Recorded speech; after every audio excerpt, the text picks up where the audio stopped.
Teacher Talk. So Oscar Doan here with Miss Butts, who many people believe is the nicest teacher in the world. Hi, Miss Butts. Hi, Solace. Well, we were wondering, what grade do you teach? I teach 4th grade at Warm Springs Intermediate School in Berkeley Springs. How long have you been a teacher? I have been in 4th grade for, this will be my 7th year. Before I taught 4th grade, I taught 5th grade for a half of a year as a permanent substitute.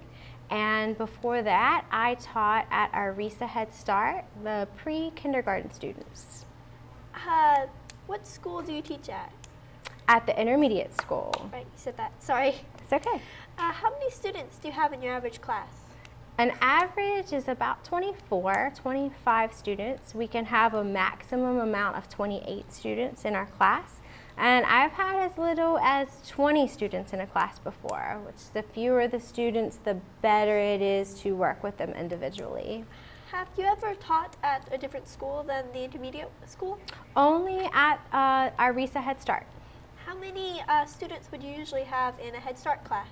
Oh, let's see, in a Head Start class, it wasn't quite as big. I think that we had 15 maybe. Since they're smaller, they need much more attention. What college did you attend? I attended Western Governors University, and that's an online college in Salt Lake City, Utah. It worked out really well, even though that college was far away, because our Board of Education works closely with that school to help teachers with their student teaching and their final exams and things like that. I had Miss Willard at my board office, was my clinical supervisor, and she did a great job of connecting what I needed to do with what the college was requiring. And how long did you go to that college? For 4 years. It was a 4-year program. I had my bachelor's degree. What did you major in and what did you minor in? It was a major in interdisciplinary studies for education, grades K through 6. What made you want to be a teacher? I have always loved to work with kids. Even when I was in high school, I loved working with other kids. When I was younger, after I graduated from high school, I thought that I wanted to be a nurse. So I had my heart set on that and had taken some general classes and was going to work towards getting my degree as being a nurse.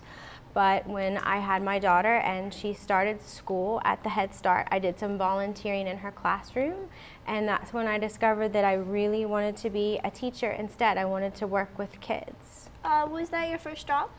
My first job was a piano teacher when I was in high school. I taught young children beginning piano lessons, and then I taught a couple older students piano lessons. What is one of the most difficult things you have encountered as a teacher?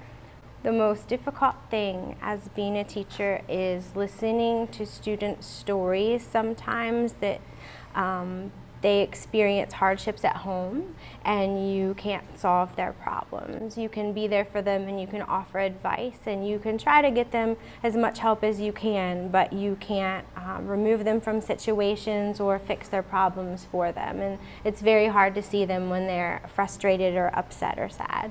That's really upsetting, actually. Yeah. I feel like if I were a teacher, I wouldn't be able to stand that. It makes you just want to adopt all the children and take them home and take care of them.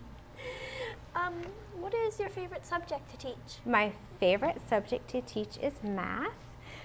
The reason I like to teach math is because I feel like a lot of adults make math complicated for young kids, and it doesn't have to be complicated.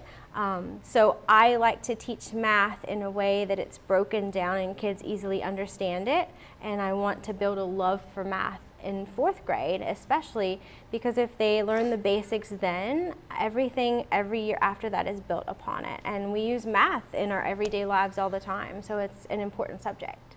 What is something you would mainly want to imprint on students leaving your class? I would want to teach them to be themselves, to never be afraid to be who they are, to not to change their likes for anyone else, not to change their style. I think it's important for kids, especially in our town. We come from a small town, and it's very easy for everyone to think that they need to be exactly the same. And I like to tell them that there's a big world out there, and it's not, the same. You don't have to dress and talk and be like everyone else, but to always respect other people's differences at the same time. I think that it's really important nowadays to have respect for each other, even if you don't agree with someone else. In my classroom we will do a lot of debates, and we learn to respect each other and agree to disagree, which means that I can still be your friend even though you don't think the same thing I do sometimes. I was one of your former students, and I feel like that is a big thing I took away from your class. Great, I'm glad. That makes me happy to hear. What is your favorite book? My favorite book is actually a series of books, and it would be the Magic Treehouse series. I like all of the different adventures that the kids go on. And I think that, it's great. I know that they're children's books, and you're looking at me and you're like, Miss Butts, you're an adult. But I don't think that we should ever stop using our imaginations. And I think it's great to, as you're reading those books, imagine being the characters and going through all of these different adventures that those kids are going on. Do you still try to encourage your students to read those books? I try to encourage my students to read a variety of books that they're interested in. Sometimes we push kids to try to read hard material and keep reading harder material, and that's great to push your brain. But I think that at the end of the day, you also need to teach kids to just read what they enjoy, because that's what's going to build their love. And if they pick up something when they're at home that they enjoy, it's going to help them eventually, just as well as when you're in school and you're reading harder things that maybe you don't like as well and it's stressing you out. Just to read what you like. I can understand that. I enjoy reading. Yes. So, who is your favorite author? My favorite author is C.S. Lewis, the author of The Lion, the Witch, and the Wardrobe. And another example of books that you can really use your imagination and go into a different world when you read those books. I like the way that the author uses descriptions to describe, the different places and the way that the characters look and the things that they eat and the battles that they have in their lives. That's an interesting sentiment. What is your favorite movie? My favorite movie, I don't probably have one favorite movie. I love going to the movies. I love the Star Wars movies.